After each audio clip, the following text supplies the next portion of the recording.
बिस्मिल्लाहिर्रहमानिर्रहीम। हमारा इख्तिताम उस दिन सूरतुल स्वाद की 28 नंबर आयत पर हुआ था और इंशाल्लाह यहां से आगे शुरुआत है। तो अल्लाह पाक ने फरमाया, किताबुन अंज़लनाहु इलैका मुबारकुल लियद्दब्बरू आयातिही वलियतज़क्करा उलुल अलबाब। तो ये एक बात है जो अल्लाह पाक ने बड़ी खूबसूरत हमको तालीम देते हुए फरमाया कि किताब है एक, यानी कि ये जो कुरान है ये एक किताब है जो नाज़िल की है हमने इसे आपकी तरफ यानी नबी अलैहिस्सलाम की तरफ। बाबरकत है ये। इसमें क्वालिटी क्या है कि ये एक तो बाबरकत है और दूसरी जो इसमें अहम चीज है वो ये है ताकि गौर व फिक्र करें इसकी आयतों में। देखिए, कुरान में अल्लाह पाक ने बहुत दफा हमको तदब्बर करने की, यहां भी यही याद है ताकि तदब्बर करें इसकी आयतों में। कुरान अल्लाह पाक ने दूसरी जगह अल्लाह पाक ने फरमाया, वलक़द जिअनाहुम बिकिताबिन फस्सलनाहु अला इल्मिन, हम पहुंचा चुके उनके पास किताब और उसको अपने इल्म से तफसील भी कर दिया। यानी कि कुरान की तफसील अल्लाह पाक ने खुद फरमा दी, लेकिन चूंकि ये इल्म अल्लाह है, कुरान जो है अल्लाह के इल्म से उसकी तफसील है, तो उसको समझने के लिए इसमें तदब्बर करना बहुत जरूरी है। कुरान में गौर व फिक्र करने की कुरान में बहुत दफा दावत दी गई, जैसा कि हम आगे इंशाल्लाह पढ़ेंगे। सूरतुल कमर में अल्लाह पाक ने एक आयत को सूरतुल कमर में 4 दफा दोहराते हुए फरमाया, वलक़द यस्सरनल कुरआन लिज़िक्र फहल मिन मुद्दकिर, कि मैंने तो कुरान को आसान कर दिया समझने के लिए, तो कोई है जो सोचे समझे यानी कि तहकीक करे। तो तहकीक का और उसके ऊपर गौर व फिक्र की हमको कुरान में बेशुमार काफी दफा ये दावत मिलती है। तो इसका मतलब यह है कि अगर कोई चीज समझ नहीं आ रही, जैसा कि मैंने इस जो शुरुआत में सूरह बकरा की जो पहली आयत पढ़ी थी जिसमें अल्लाह पाक ने फरमाया कि ज़ालिकल किताबु ला रैब फ़ीहा हुदल लिल मुत्तकीन, ये वो किताब है जिसमें हदायत है, जिसमें शक नहीं है कोई भी, और हदायत है परहेजगारों के लिए। तो अल्लाह पाक ने कुरान को हदायत फरमाया। अल्लाह पाक ने दूसरी जगह फरमाया कि मैंने तुम्हारे लिए अपने दीन को कामिल कर दिया। अल्लाह पाक ने फरमाया कि इसमें मैंने अपनी तरफ से तफसील फरमा दी। तो मतलब साफ है कि इसमें ये किस तरह हो सकता है फिर कि दीन का कोई अमल छोड़ दिया गया हो या रह गया हो।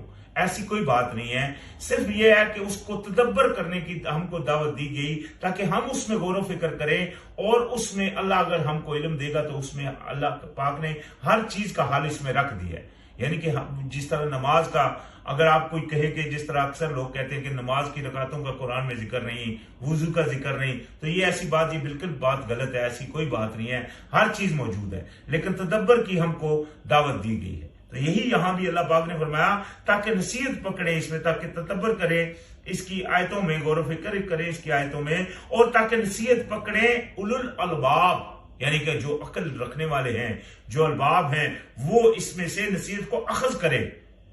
ये चीज है, ये नहीं है कि खाली किसी के पीछे लग पड़े कि वो आपको दीन सिखाएगा। हर बंदे के ऊपर ये ड्यूटी है कि वो खुद अखज करे, वो खुद इसमें तहकीक करे। तो लिहाजा अल्लाह पाक ने फरमाया, ववहबना, यहां से आगे, ववहबना लिदाऊदा सुलैमाना निअमल अब्दु इन्नहु अव्वाब, और अता किए हमने दाऊद अलैहिस्सलाम को, यानी कि दाऊद अलैहिस्सलाम जो बादशाह थे उनको, सुलेमान अलैहिस्सलाम, वो कितने अच्छे गुलाम थे और बेशक वो थे रजू होने वाले। यानी कि यह हाल दोनों का ही था। जैसा कि दाऊद अलैहिस्सलाम के बारे में हम पीछे पढ़ा है कि जब वो 99 दुम्बियों की बात हुई तो वो फौरी तौर उनके तरफ रजू हुए। इसी तरह सुलेमान अलैहिस्सलाम की भी ये कैफियत थी। इज उरिदा अलैहि बिल अशिय्यि साफिनातुल जियादु, जब पेश किए गए इस पर जो शाम के वक्त असील घोड़े, यानी कि अच्छे घोड़े। ये देखें अभी हुआ क्या, यानी कि हजरत सुलेमान अलैहिस्सलाम के पास शाम के वक्त कुछ घोड़े पेश किए गए।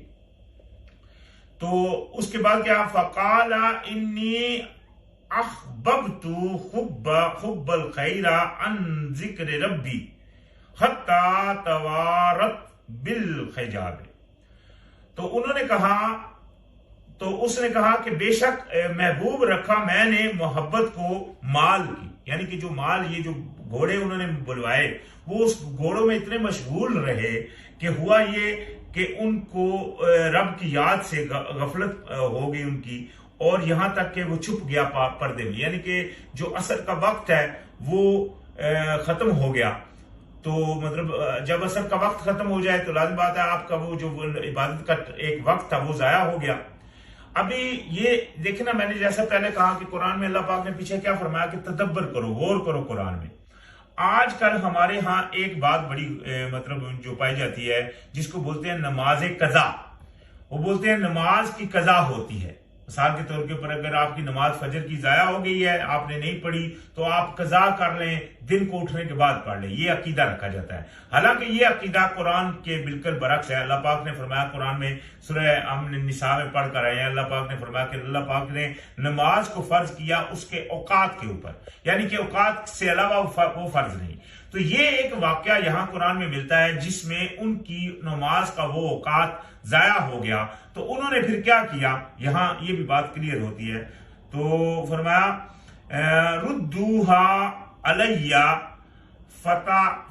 फताफिका मसखम बिस्सूके वल अनाबे, यानी कि जब उनसे वो वक्त जाया हो गया तो उन्होंने कहा फिर लाओ इन्हें मुझ पर, यानी कि फिर उन्होंने वापस वो घोड़े मंगवा लिए। तो लगे हाथ फेरने पंटलियों पर और उनकी गर्दनों पर, यानी कि दोबारा वही अमल जारी रखा। यानी कि पहले जब वो उनके पास वो घोड़े आए थे, उन घोड़ों में इतने मशगूल हो गए कि वक्त चला गया, लेकिन जब वो लेकर गए तो उन्होंने देखा वक्त तो अभी नहीं रहा, उन्होंने वापस वो घोड़े मंगवाए और फिर उनके साथ वही अमल शुरू कर दिया। यानी कि ये नहीं कि उसकी कजा की, दोबारा वही अमल करते रहे, क्योंकि जो नमाज का जो वक्त था यानी जो टाइम था वो तो जाया हो गया, तो उसके ऊपर उन्होंने फिर ये नहीं कि उसको कजा किया, वो दोबारा अपनी उसी अमल में मशगूल रहे। ये दिल में सोचा कि ये मुझसे मतलब ये हो गया कि मुझसे ये वक्त जाया हो गया, यानी कि ये रजू हो गया अल्लाह की तरफ कि मुझसे ये अपनी गलती को तस्लीम कर लिया।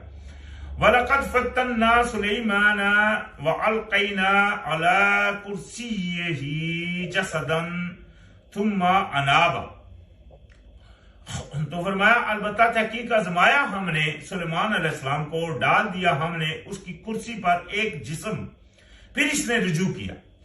ये जो जिस्म के बारे में यहां आता है कि एक जिस्म डाला, इसके बारे में जो एक हदीस एक वाकयात में मिलता है या मतलब हदीस में, तो वो ये बात मिलती है कि कोई अल्लाह पाक ने इनकी औलाद में से ऐसी औलाद पैदा की जो बिल्कुल नाकारा थी, यानी कि वो कुछ इस तरह मतलब मुफस्सरीन ने लिखा है तफसीरों में कि एक इन्होंने इरादा किया कि मैं अपनी सब बीवियों के पास जाऊंगा और जो जंग बच्चे होंगे उनसे मतलब वो जंग करूंगा। तो उनके फिर एक ही बच्चा पैदा हुआ, और वो भी जो हुआ वो भी मतलब अनफिट पैदा हुआ। तो उसको अल्लाह पाक ने जब इनके वो उसके ऊपर डाला तो वो दोबारा फिर अल्लाह की तरफ रजू हुए। काला कहने लगे रब्बी फिरली वहबली मुल्कन ला यंबगी लिअहदिन मिन बादी इन्नका अंतल वहाब। तो यानी कि जब वो अल्लाह की तरफ रजू हुए फिर उन्होंने दुआ की कि ऐ मेरे परवरदिगार मुझे बख्श दे और अता कर मुझे ऐसी बादशाहत ना हासिल हो किसी एक को, यानी कि ऐसी मुझको बादशाह दे जो किसी एक को ना मिले मेरे बाद, बेशक तू है बहुत अता करने वाला। यानी कि ये हजरत सुलेमान अलैहिस्सलाम की दुआ थी। इस दुआ के बारे में यहां तो ये दुआ है, और अगर हम देखें तौरात में इनकी इसी दुआ के बारे में थोड़ा सा वहां भी तज़किरा है, उसमें सिर्फ ये बात मजीद ऐड है कि उन्होंने ये जो दुआ मांगी इसके लिए उन्होंने बादशाह ऐसी मांगी ताकि वो अल्लाह के हुक्म को नाफज करे, यानी कि अल्लाह का हुक्म जूं का तू चलाएं।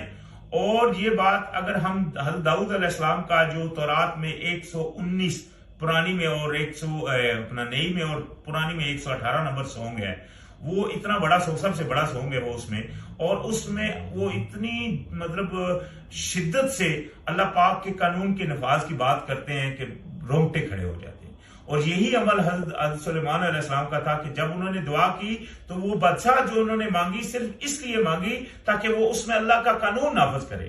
यानी कि उन्होंने अपने लिए बादशाह नहीं मांगी कि मैं बादशाह बन जाऊं तो मैं अपना हुक्म चलाऊं।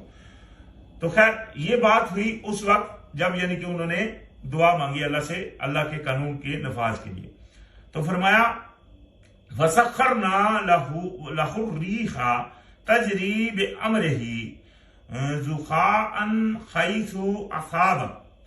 तो मुसखर कर दिया यानी कि काम में लगा दिया हमने उसके लिए हवा को जो चलती थी उसके हुक्म से नरम से जहां वो पहुंचना चाहता है। यानी कि अल्लाह पाक ने उनके लिए वो हवा को इतना नरम कर दिया कि वो उसमें किसी चीज के ऊपर बैठते थे तो वो उनको उड़ाकर जहां वो चाहते थे वो ले जाती थी।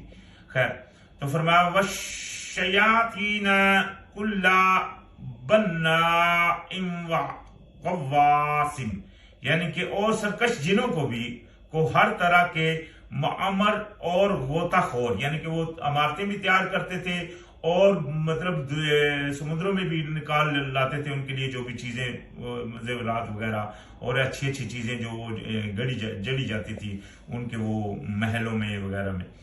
तो फरमाया व आखिरीन मुकर्रनीन फिल अस्फादे, और कुछ दूसरे भी थे जो जकड़े हुए थे बेड़ियों में, यानी कि ऐसे भी जिन्नात उनके कब्जे में कर दिए। देखना ये कैसी बादशाहत अल्लाह पाक ने उनको दी। उन्होंने बादशाहत मांगी, अल्लाह पाक ने उनके जेरे एहतमाम हवा को भी कर दिया। चरिंद परिंद वैसे भी उनकी जुबानें बोलते थे, उनको वो समझते थे।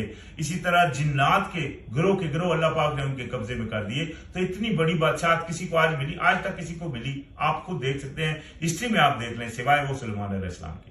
तो ये जो उनकी दुआ थी जो पीछे उन्होंने की, तो फरमाया हाजा अताउना फमनुन औ अमसिक बिगैरे हिसाबिन, ये है बख्शिश हमारी, बस एहसान करो या रोक लो बगैर हिसाब के। यानी कि अल्लाह पाक ने इसके ऊपर उनके लिए कोई हिसाब भी नहीं रखा, करो फैलाओ जो कुछ करो, अल्लाह पाक ने उनको फ्री हैंड दिया। तो फरमाया व इन्ना लहू इंदना लजुल्फा व हुस्न मआबिन, और बेशक उसके लिए हमारे पास है तकर्रब, यानी कि करीबी और बेहतरीन ठिकाना, यानी कि हज़रत सुलेमान अलैहिस्सलाम के लिए। आज देख लें जो यहूदी हैं वो सुलेमान अलैहिस्सलाम की मुखालफत के ऊपर आज तक अड़े हुए। अल्लाह पाक ने कुरान में उनकी बरात फरमा दी, उनको मतलब इस बात से क्लियर कर दिया और फरमा दिया कि वो अल्लाह के यहाँ नजदीक है। तो लिहाजा ये उनके लिए जवाब है जो ये यहूदी आज तक अकीदा उन्होंने बनाया हुआ है हज़रत सुलेमान अलैहिस्सलाम के बारे में। और इसके बारे में अल्लाह पाक ने सूरह बकरा में भी फरमा दिया, चूंकि वो जादू की बात थी तो उसमें भी अल्लाह पाक ने वहां फरमाया कि ये जादू हज़रत सुलेमान अलैहिस्सलाम ने नहीं किया था, बल्कि शयातीन थे वो जो करते थे। तो फरमाया वज़कुर अब्दना अय्यूबा इज़ नादा रब्बहू इन्नी मस्सनी यश्शैतानु बिनुस्बिन व अज़ाबिन। अल्लाह पाक ने फरमाया और जिक्र कीजिए, याद कीजिए हमारे गुलाम अयूब को, जब उसने पुकारा अपने रब को, बेशक मुझे पहुंचाई है शैतान ने तकलीफ और अजाब। यानी कि हजरत जो याकूब अपना अयूब अलैहिस्सलाम, जिसको जो बाइबल है जिसमें बुक है जोब यानी कि हजरत अयूब अलैहिस्सलाम का नाम, वो पूरी एक बुक है। उसमें अगर हम पढ़ते हैं तो उसमें हमको पता चलता है कि जब ये वाकया उनके साथ हुआ, उनके तमाम बेटे भी मर गए और तमाम जानवर भी उनके मर गए और उनके जिस्म के ऊपर भी कुछ ऐसे मतलब वो फोड़े निकल आए कुछ, जिससे उनको बहुत तकलीफ हुई। तो जिसके औज में उनकी बीवी ने उनको कहा कि बस अल्लाह की अभी नाशुक्री बोलो, कितना और शुक्र करोगे अल्लाह का। तो उनका जवाब वहां ये था कि जब अल्लाह हमको दे तब तो हम अल्लाह की शुक्रगुजारी करें, और जब अल्लाह हमको मुसीबत पहुंचाए तो हम अल्लाह की नाशुक्री करना शुरू कर दें। ये कौन सी बंदगी है? यानी कि उनका ये जवाब वो बहुत मशहूर है उस तौरात में। तो खैर यहाँ उन्होंने मतलब अल्लाह पाक से को ये इल्तिजा की कि बेशक शैतान की वजह से मुझे तकलीफ और अजाब मिल रहा है। तो फरमाया उर कुद बेरिजले का हाजा मुगतसलुम बारिदुन व शराबुन। तो यानी कि अल्लाह पाक ने फरमाया मारो पाऊं अपना, ये नहाने का पानी ठंडा और पीने का पानी, यानी कि उन्होंने पांव मारा वहां से पानी निकला जिससे पीने के से उनके वो जिस्म के फोड़े वगैरह और लगाने से, नहाने से वो चीजें खत्म हो गई। ववहबना लहू अहलहू वमिथलहुम मअहुम रहमतम मिन्ना व ज़िक्रा लिउलिल अलबाब। तो अल्लाह पाक ने फरमाया फिर हमने उनको अता किए उसके घर वाले मानद उन्हीं के, यानी कि जो पहले थे इसी तरह के मानद अल्लाह पाक ने फिर उनको अता किए उनके साथ, और रहमत अपनी तरफ से और नसीहत बना दी इसको अकल वालों के लिए, यानी कि जो अकल वाले उलुल अलबाब हैं उनके लिए इसमें बहुत बड़ी नसीहत है कि सबर बहुत बड़ी ताकत है। सबर ये समझ लें हर उस अमल का रिजल्ट है, यानी कि जो अल्लाह पाक आपके ऊपर कोई भी मुसीबत डालता है, अच्छी हो या बुरी हो, ये भी ध्यान रखिए। ये नहीं कि खाली बुरी, ये नहीं कि खाली तंगी हो, तो तंगी हो या अच्छी हालत हो, अल्लाह पाक ने आपको अच्छा दिया हो, उसके ऊपर भी अगर आप सब्र करें, देखिए अगर आप उसको बेजा नहीं उड़ाएंगे तो आप सब्र कर रहे हैं। इसी तरह मतलब अपनी कोई और मतलब इन सब बुरी हरकत को रोकेंगे तो ये सब्र है आपका। तो अच्छी और बुरी हालत में रिजल्ट एक ही है, वो है सब्र। तो लिहाजा सब्र और शुक्र ये चीजें हैं। तो अल्लाह पाक ने फरमाया वखुज बेयदे का दिगफन फदरिब बिही वला तखनफ इन्ना वजदनाहु साबिरन नेमल अब्दु इन्नहु अव्वाबुन। तो अल्लाह पाक ने फरमाया और ले ले अपने हाथ में तिनकों का एक मुट्ठा, फिर मार साथ इसके, और ना तोड़ कसम, यानी कि अपने उस बात को मत तोड़ जो की थी, यानी कि जब उनकी बीवी ने इस तरह की बात कोई कही तो उसके ऊपर जो मतलब समझ में आता है कि उन्होंने कुछ इस तरह की बात कही कि मैं तुम्हें मारूंगा 100 दफा से इस तरह। तो अल्लाह पाक ने इसकी तदबीर में ये फरमाया कि आप तिनको से इसको मारो और अपनी उस बात को मत तोड़ो। और बेशक हमने पाया उसे साबर, कितना अच्छा गुलाम था और बेशक बहुत रुजू करने वाला था। हजरत अयूब अलैहिस्सलाम का सबर ये बहुत मशहूर है, क्योंकि उनके साथ इतनी बड़ी ट्रेजेडी अल्लाह पाक ने एक इतना बड़ा इम्तिहान डाला कि उनके मतलब बच्चों को भी सबको एक ही दिन में खत्म कर दिया, और माल सबब को भी उनको एक मतलब अल्लाह पाक ने खत्म कर दिया, और उनको भी इस तरह कर दिया कि बिल्कुल ही मतलब नकारा हो गए वो उस फोड़ों की हालत से। तो अल्लाह पाक ने देखे ना, एक बंदे को अमीर से गुर्बत मिले और गुर्बत के बाद ऊपर से बिल्कुल बीमारी मिल जाए तो कितनी बड़ी उसके लिए वो बात होगी। तो ये अल्लाह पाक की वो गुलाम थे जिन्होंने उसको उसके ऊपर सब्र किया। तो फरमाया वज़कुर इबादना इब्राहीमा व इसहाका व याकूबा उलिल ऐदे वल अबसार, और जिक्र करो, याद करो हमारे गुलाम इब्राहीम अलैहिस्सलाम और इसहाक और याकूब अलैहिस्सलाम का, जो हाथों वाले और आंखों वाले थे। ये देखें यहाँ हजरत इब्राहीम अलैहिस्सलाम का और उनकी जो बेटे हजरत इसहाक अलैहिस्सलाम और याकूब अलैहिस्सलाम, चूंकि वो अंबिया में से थे, तो उनको अल्लाह पाक ने ये चीज दी थी कि मतलब अल्लाह के रास्ते में उन्होंने सब्र किए और चले, और जो हाथों और आंखों वाले थे। खैर यहाँ से उनका तज़किरा शुरू होगा, ये इंशाल्लाह कल पढ़ेंगे। आज हमारा यहाँ इख्तिताम हो गया सूरतुल स्वाद की 45 नंबर आयत पर। इंशाल्लाह यहाँ से आगे शुरुआत होगी। अस्सलाम वालेकुम।